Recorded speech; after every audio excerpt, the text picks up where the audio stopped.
Minister received telephone call from the Prime Minister of Japan, Her Excellency Sanae Takaichi. Appreciating Prime Minister's diplomatic role in facilitating the ceasefire, the Prime Minister of Japan expressed her country's full support for the peace process and its importance in regional stability and particularly global energy security. The same day, the Prime Minister received a telephone call from the Canadian Prime Minister, His Excellency Mark Carney. He congratulated Prime Minister Shehbaz Sharif on our peace efforts and offered complete endorsement of Canada for Pakistan's role towards de-escalation and regional peace and security. Ladies and gentlemen, eventually these peace talks did take place and were extensively covered, and I thank the media colleagues for their attention, their responsibility, and their dedication with which they covered these talks. As you know, the respective delegations were headed by the Vice President of the United States, His Excellency J.D. Vance, and the Honorable Speaker of the Iranian Parliament, Mr. Muhammad Bagher Ghalibaf. They were in Pakistan from 11th to 12th of April. Before embarking on peace talks, the two delegations called on the Prime Minister, Mohammad Shehbaz Sharif, separately. We issued brief press readouts of these meetings. The talks continued for 21 hours. That is the duration of actual negotiation.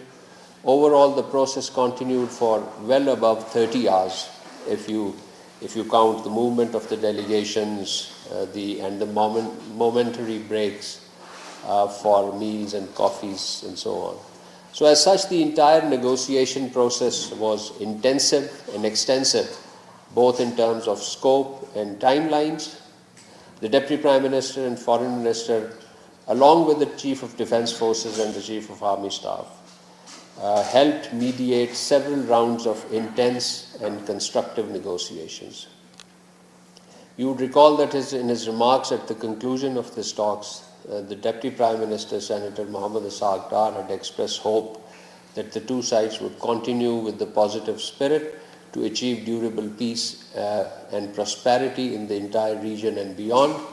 It is imperative that the parties continue to uphold their commitment to ceasefire. The DPM has also reiterated that Pakistan has been and will continue to play its role to facilitate engagement and dialogue between the two countries in the days to come. And indeed, these words of the Deputy Prime Minister are being upheld now that our Chief of Defence Forces was in Iran yesterday, arrived in Iran yesterday, and our Prime Minister has embarked on a three countries visit. Let me reiterate that the visit to Saudi Arabia and Qatar has, of course, a very strong bilateral component as well. Prime Minister visit to the three countries is from 15th to 18th of April 2026. The visit to Saudi Arabia and Qatar are in the bilateral context. As I mentioned, you would see the press readouts as the meetings progress. The visit to Turkey is in the context of the Anatolia Diplomacy Forum, where the Prime Minister will participate in a high-level panel discussion alongside with the world leaders, and he'll present Pakistan's perspective. Last evening, Prime Minister Mohammad Shehbaz Sharif called on His Royal Highness Prince Mohammed bin Salman bin Abdulaziz Al Saud, the Crown Prince of Saudi Arabia. The Prime Minister expressed full solidarity and support for the Kingdom of Saudi Arabia in the wake of recent regional escalations, and he appreciated Saudi Arabia's exemplary restraint demonstrated throughout the conflict, and indeed exemplary patience.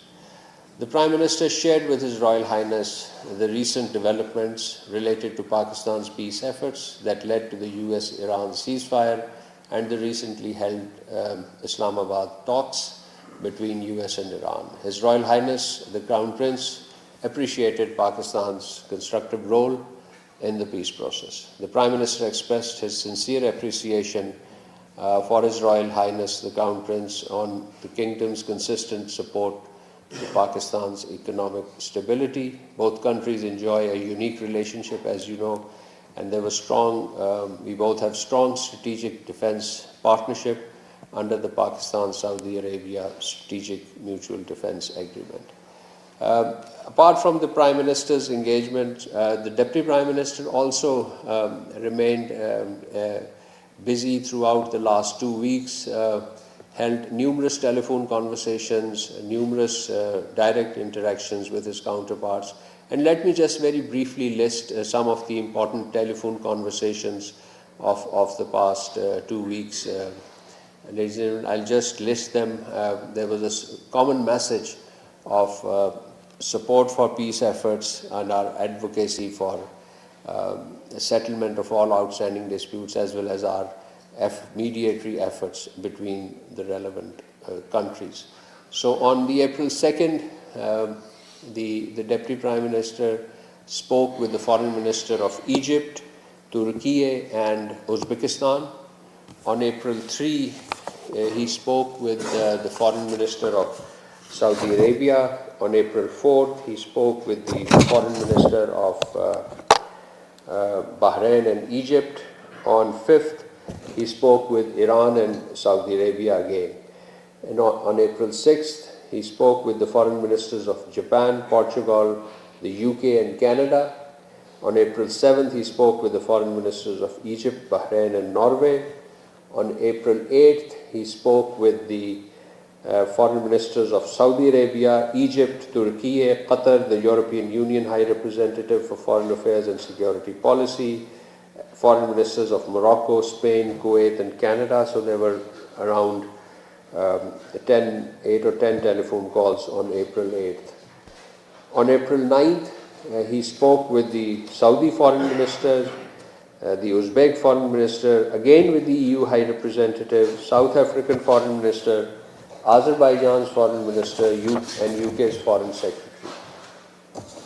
So these were the intense diplomatic exchanges that took place between the two sides. On April 10th, the DPM spoke with the Foreign Minister of France, Netherlands, Egypt, Saudi Arabia and Turkey. And on April 13th, he spoke with the Foreign Minister of China and the UK British Foreign Secretary.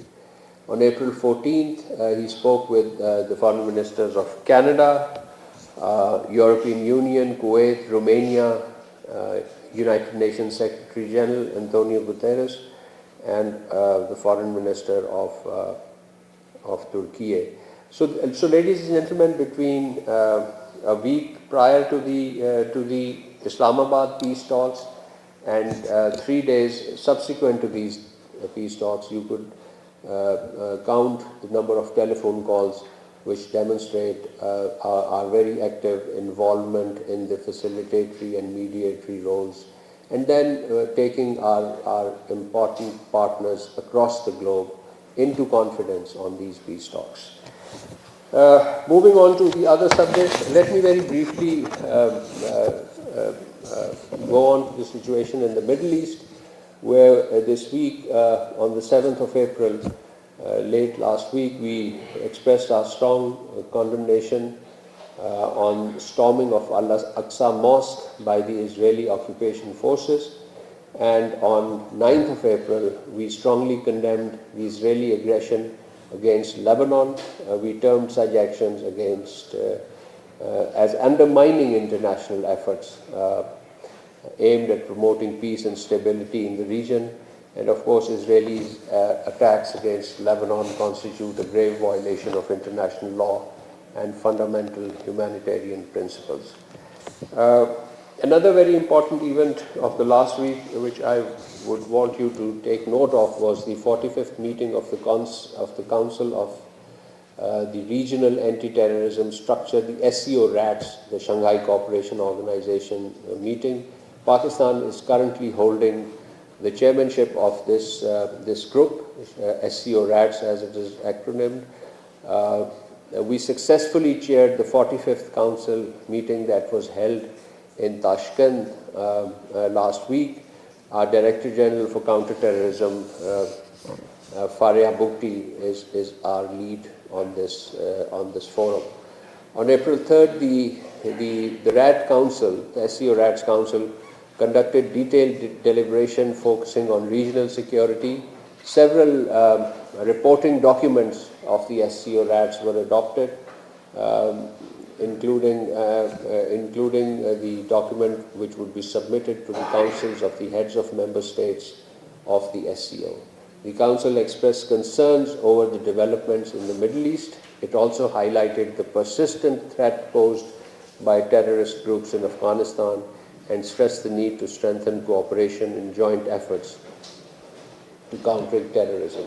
It was agreed that the next SCO RADS meeting will be hosted by Pakistan in September. As a frontline state against terrorism, Pakistan continued to make significant sacrifice to ensure regional and global security and remains committed to working with our international and regional partners to advance collective counter-terrorism efforts in accordance with the SCO principles, international law, and the UN Charter.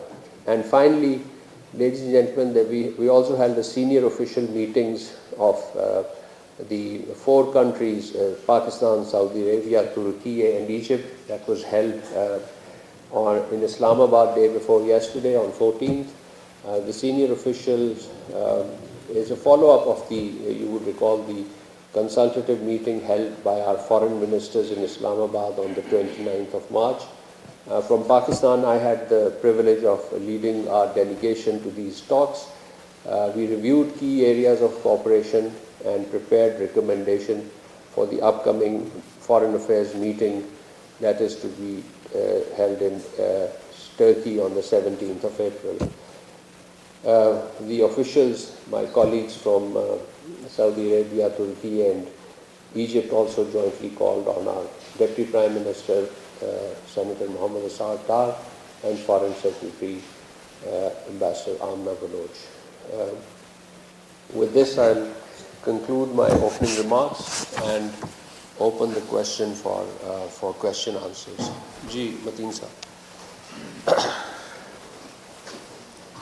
Thank you, Mr. Spokesperson. So, as you also said, Pakistan is still engaged in active diplomacy and in touch with both Washington and Islamabad. Yesterday, we have seen Pakistan's high-level delegation visiting Tehran, including Chief of the Defense Forces, and Interior Minister. So, if it is possible for you to share some details that what was the purpose of this visit? Did this delegation convey some American messages to the Iranian leadership, and how much hopeful you are that the next round of talks, which is anticipated to be hosted by Islamabad, would finally result in some sort of final agreement or document, and that would be called the peace accord. And in the last 24 hours, almost every global media reported that once there will be a final accord that will be touched and signed by the US president as well. So, and second thing which is related to India, a very notorious Indian officer, Colonel Purohit, has been promoted to the rank of brigadier. He is the same officer who was involved in Samjhota Express terror attack, and his involvement was exposed and established by another officer, Mr. Tariq, who was later on shot at during Mumbai incident. I read your comments. Thank you so much. Let me first address the second half of your question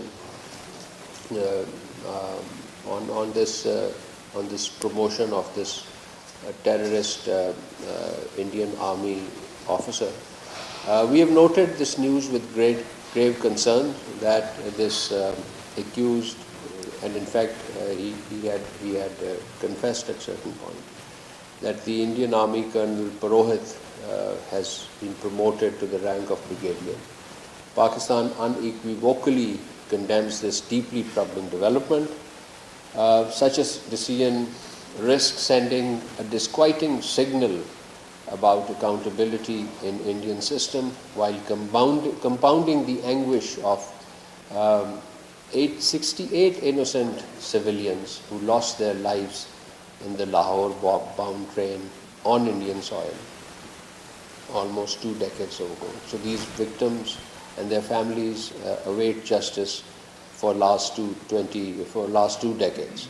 Far from advancing the closure, I think the decision underscores a pattern that may be perceived as diminishing the imperative of justice. This promotion also raises serious questions about India's state-sponsored terrorism, tolerance towards acts of violence against Pakistan and against Muslims, and a partisan and an exclusionary mindset within India's governance and judicial framework. The victim families of Samjhauta Express deserve justice, a justice that is credible, transparent, and beyond reproach. Pakistan reiterates its call for a thorough and impartial judicial process to bring all perpetrators and facilitators of this heinous crime into account and into justice. The international community must also take note that that perception of impunity that we have been calling for, this has far-reaching implications, far-reaching consequences, potentially emboldening extremist elements within India and undermining efforts towards a durable peace and stability. Thank you. I'll come back to your next question. I believe there would be quite a few questions, so I'll let me take some other questions. Yes, madam.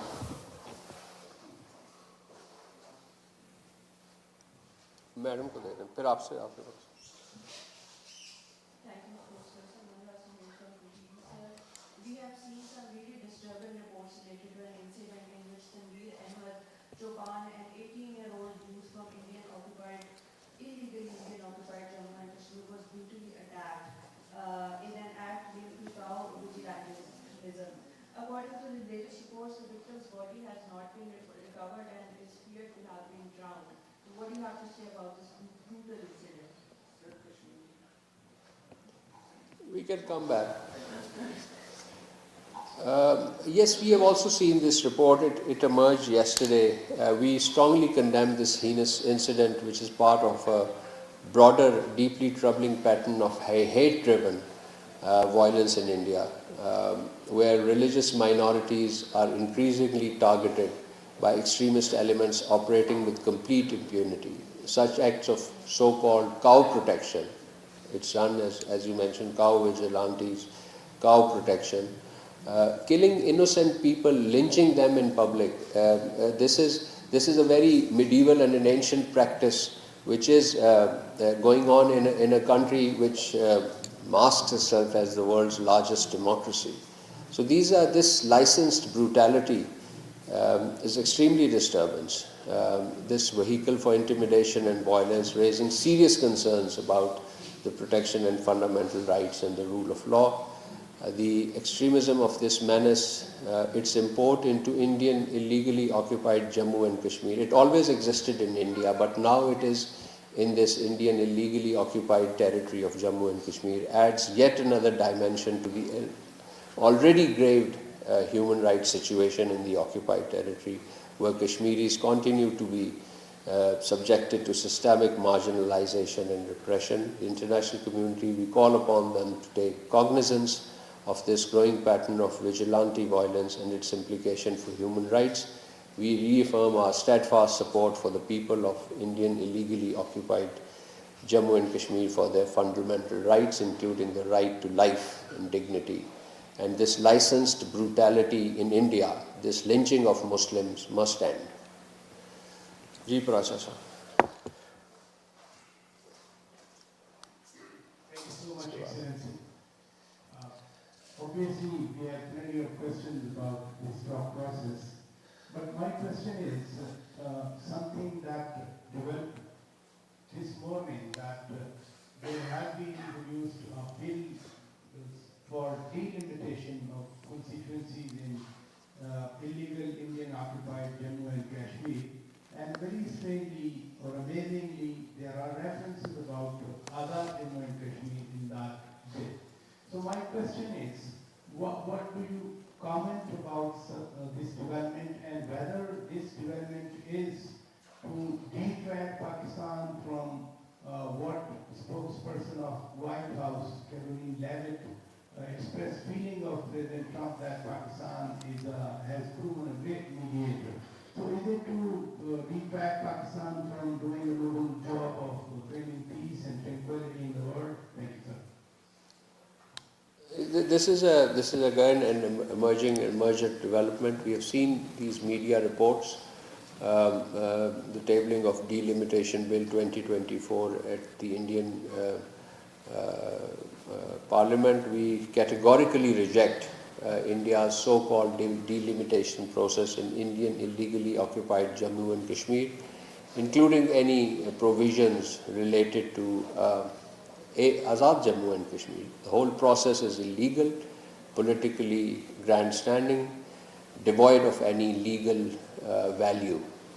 It is undertaken in an internationally recognized disputed territory, so such exercises are nothing but an attempt to alter the demographic and political structure of the region and to further disenfranchise the Kashmiri people. India has no legal authority to redefine constituencies, redefine any part of the territory of the Indian illegally occupied Jammu and Kashmir, whose final disposition is to be determined in accordance with the relevant United Nations Security Council resolutions.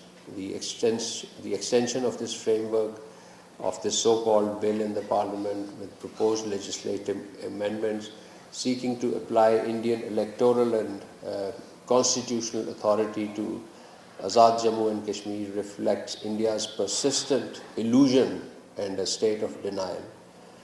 It underscores a deliberate effort to project a fictitious claim of sovereignty in complete disregard of international law and ground realities.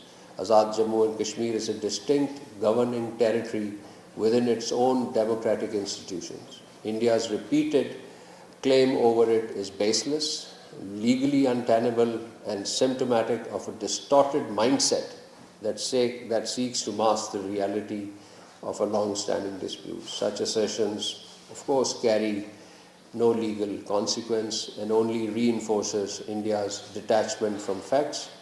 These measures taken together apart from a broad pattern aimed at consolidating India's illegal occupation of the territory of Jammu and Kashmir while simultaneously advancing its untenable claim. We termed such actions as provocative, irresponsible, and clear violations of international law. No legislative or constitutional maneuver can alter the disputed status of Jammu and Kashmir or prejudice the inalienable right of the Kashmiri people to self-determination.